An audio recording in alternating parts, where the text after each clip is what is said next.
Hello everybody, my name is Ed Trevors. I'm an Anglican priest in the Diocese of Nova Scotia in Prince Edward Island. I get to serve in the beautiful town of Shelburne, Nova Scotia, in the awesome parish of Church Shelburne that sits on the ancestral and on the unceded territory of the Mi'kmaq people. I give thanks for you all every day. I thank God for the time that you spend with me. I thank God for the prayers that you offer me, and I thank God especially for all that you offer me and share with me in the comments and in your emails. First, let me start off by saying I am so incredibly grateful for all the love that so many of you shared with me and my family over the loss of my grandmother. As of recording this video, we had buried her this morning in a funeral. It was a wonderful funeral. It was amazing seeing so many of my family members again, people that I haven't seen in years, and seeing their kids who I haven't seen since they were this big, at like 6 foot. It was a kind of a cathartic moment, to be honest with you. So I'm going to go back and I'm going to rename the video I did just before this to like Judgment Part 1, because this is going to be Judgment Part 2, because I'm still stuck on this judgment thing. See, when I did that video in the wee hours of Thursday morning, it made a lot of sense. Now, I don't know if it's because I was just waking up or if it was just because I was just having my coffee, but it made a lot of sense, and actually it still does. Right? Those words from Seneca, that our faith, our philosophy, our morality is for our benefit. It's to challenge us. It's to inspire us to grow. It's for us to turn inward, to become better people, not to be used as a weapon to smack the people around us with. And then, of course, Jesus' words from Matthew 7, judge not. I did that video in response to some work that I had done where I realized that all I was doing was railing against some elected officials in the United States for how they were dealing with some of the things going on, especially right now with the rumors and the falsehoods that are being shared that the election is being stolen or the election is being manipulated. Their silence and their ability to allow the president to say whatever he wants. I realized that I was condemning them. And see, ultimately, that's probably the best definition of judgment as Jesus uses the word judgment. It's do not condemn others. Do not condemn others. It's not a matter that we're not allowed to be angry. It's not a matter that we're not allowed to see erroneous action. It's not a matter that we're not allowed to see something being done and say that's not right. We are allowed to do that. It's a matter of condemnation.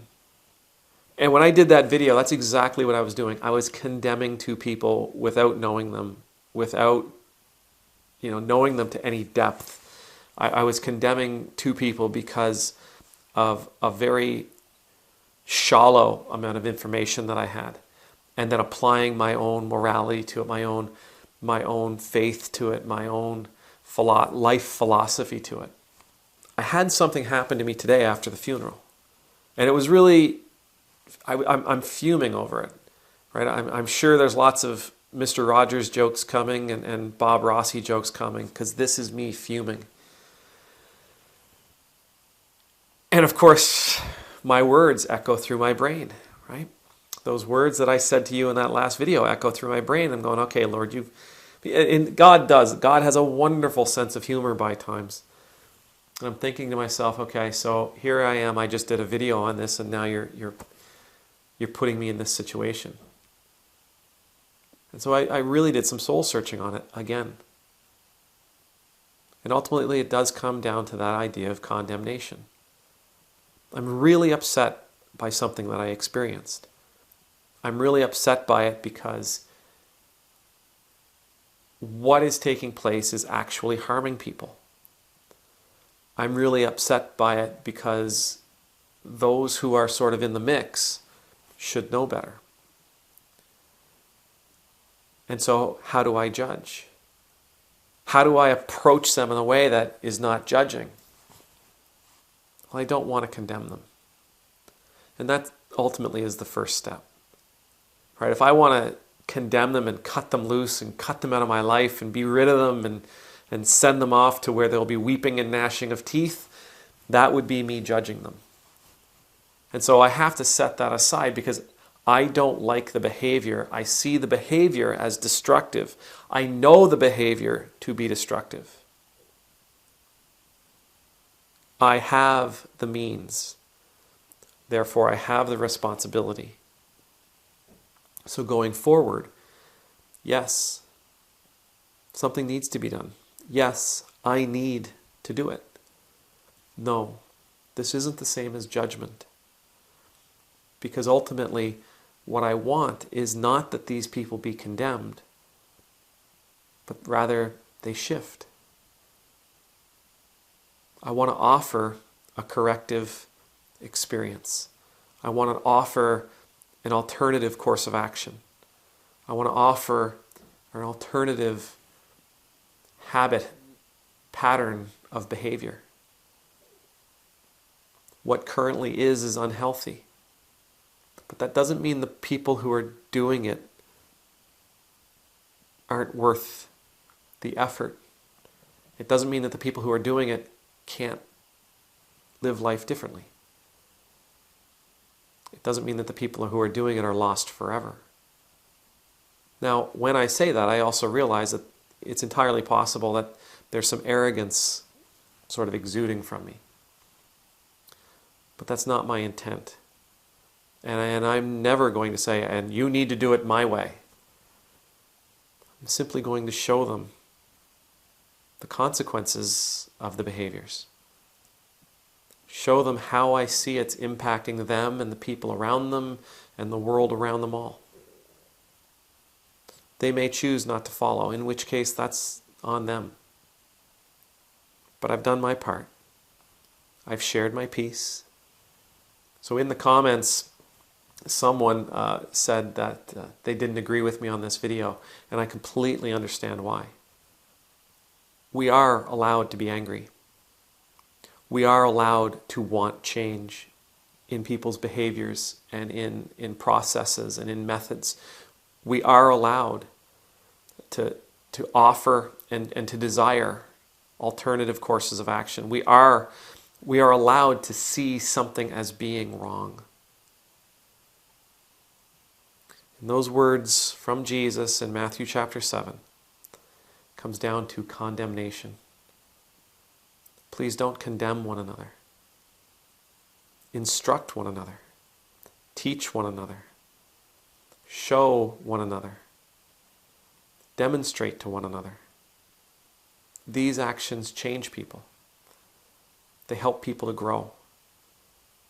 They encourage people. They can heal people. Condemnation sets them out in the cold. Doesn't really do anything for them. Thank you all for joining me on this journey for these last few days. Thank you for being a part of it. Thank you for your warm words. Again, thank you for your warm words and your love and your support. And thank you for allowing me to bounce these ideas off of you, for allowing me to share what's happening in my life and helping me to grow, as you always do. By the way, I just want to tell you one thing. This is November, and there is snow on the ground where I am. May the Lord bless you. May the Lord keep you. May the Lord make his face shine upon you and be gracious to you. May the Lord look upon you with his countenance, and may you always know the peace of being in the Lord's presence. And I pray that as you see things in this world that need to be changed, that you will be willing to stand up and say, that's not right, that's not okay. But that you'll be willing to do it without condemning, without throwing people to the wolves or under the bus. That your words will be life-giving, life-changing, catalysts for growth. Amen.